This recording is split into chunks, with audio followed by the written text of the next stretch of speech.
Hey everyone, this is Cami from artlikebread.com, and the purpose of this video is to show you how to arm crochet.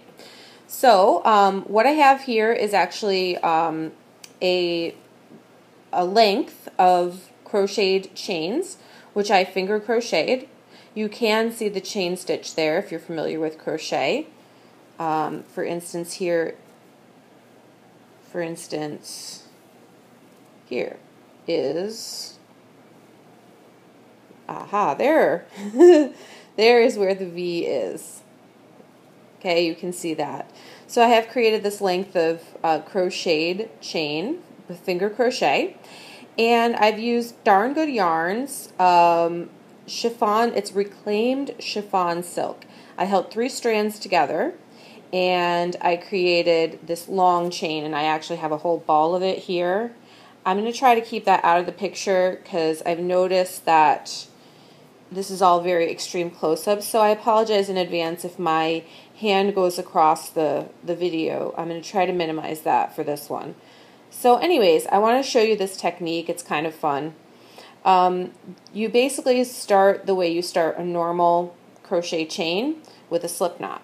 So in order to create the slip knot, I'm going to take my length of yarn and I'm going to loop it around what would serve as my hook, which in this case is my hand.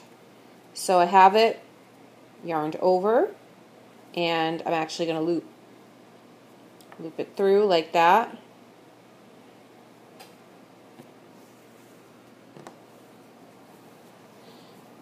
And then I'm going to create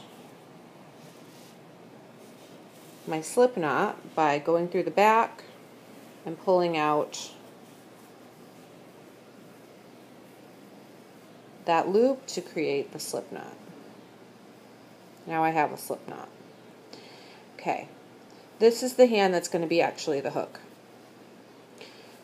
My working yarn is going to go out of the way. Sorry, my tail, this is going to go out of the way. My working yarn is on this side. Okay, in order to create an arm chain, I'm actually not going to use my whole arm like my wrist or anything.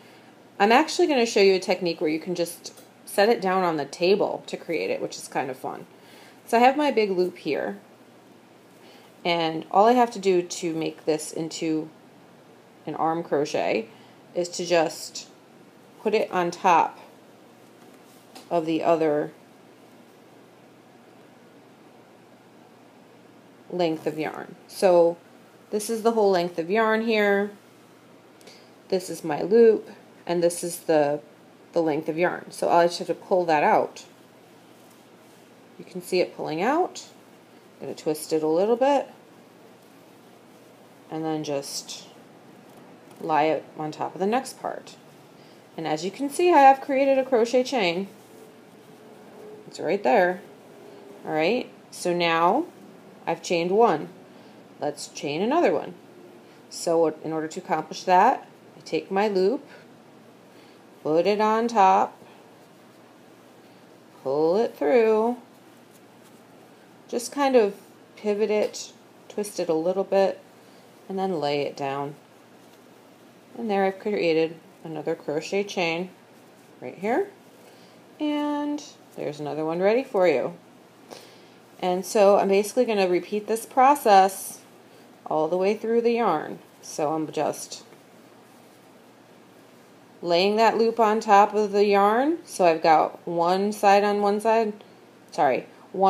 loop to the back, one side of the loop to the front, and then my working yarn in the middle. Pulling my working yarn through, kind of twisting a little, sorry about the arm, twisting a little, and showing again that I have my loop here. Back of the loop goes in back of the working yarn, front of the loop goes in the front, and we're just pulling it through to chain. Okay, so this technique creates a really cool texture of yarn. It does not look like your perfect chains. but that's really not the point of it. The point is to take some really fun, loopy yarn. Some of that yarn that might be too big for hooks or knitting needles, and that's kind of a misnomer. There's always large crochet hooks and large knitting needles, but it can be hard sometimes to know what to do with these. Some of these novelty yarns or kind of extremely large yarns. And we do know about arm knitting, but you know, you don't have to knit. You can always crochet, and it's good to do one, it's good to do the other. It's good to do both. I'm 100% pro craft. So I'm just sort of manipulating this so that I'm still doing the same technique where I have my loop, I'm just putting it on top so that we have a loop in the back, loop in the back, front loop in the front, and then the working yarn is just pulled right through the middle. If you are familiar with the chaining, it should be fairly intuitive. And I'm getting all the way to the end of the length, and I'm going to show you how to fasten off. After that, I'm going to show you how to tie them together. Okay, so I'm at the point where I want to fasten off, and this is just like a regular, this is just like a regular fastening off of crochet. I have my little loop. This would be my hook, right, if I want to do it with crochet. And then I just need to pull this through. Instead of repeating the process, I pull it all the way through. I tighten this up a bit. I'm not going to go crazy tightening it because I want to be able to use this piece in a lot of different ways. This is just one of the ways. You can actually even do this with a really long scarf if you ever wanted to.